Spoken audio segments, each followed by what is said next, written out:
RBI की fifth by monthly policy for financial year 21-22 is out.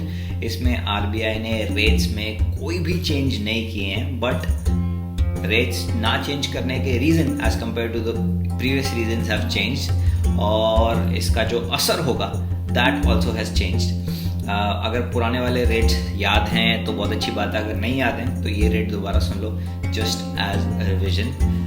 Repo rate is kept unchanged at 4%. Reverse repo rate is also kept unchanged at 3.35%. Marginal standing facility rate is kept unchanged at 4.25%. Now, repo rate हम सबको पता है जिस rate पे banks RBI से उधार लेते हैं, रिवर्स रेपो रेट जिस रेट पे बैंक्स आरबीआई के पास पैसा रखते हैं। नाउ मॉनेटरी पॉलिसी कमेटी में 6 लोग होते हैं, 3 गवर्नमेंट की तरफ से, 3 आरबीआई की तरफ से। 6 के 6 मेंबर्स ने यूनानिमसली डिसीजन लिया for keeping all the rates at the same place, and 5:1 की मेजॉरिटी से ये डिसीजन लिया गया कि इस बार भी आरबीआई अकोमोडेटिव पॉलिसी स्टैंड रखेगा। सबने एक्सपेक्ट किया था कि इस बार पॉलिसी रेट्स थोड़े हाइक किए जाएंगे। However, due to the uncertainty in the market because of the Omicron variant of COVID, जिसकी वजह से मार्केट्स भी कुछ टाइम से थोड़ा सा कंजर्वेटिव बिहेव कर रही हैं, RBI also thought that it will be right to wait a little and make sure कि ओमिक्रॉन वायरस की वजह से इकोनॉमी में कुछ ज़्यादा बुरा असर नहीं पड़ रहा है, इसलिए they decided to hold on to the increase of interest rate.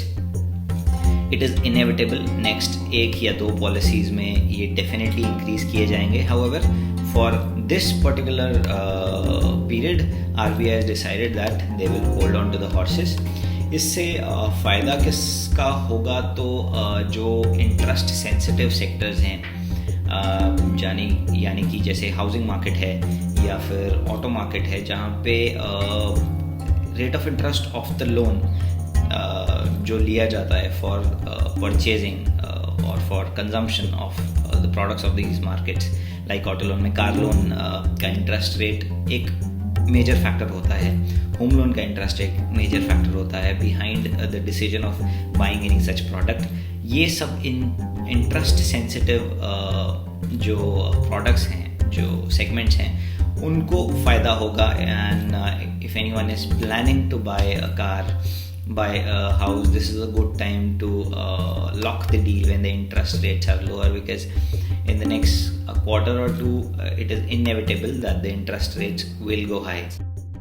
Other than the basic rate related announcements, RBI governor ने ये भी कहा कि we will make the digital payments more affordable.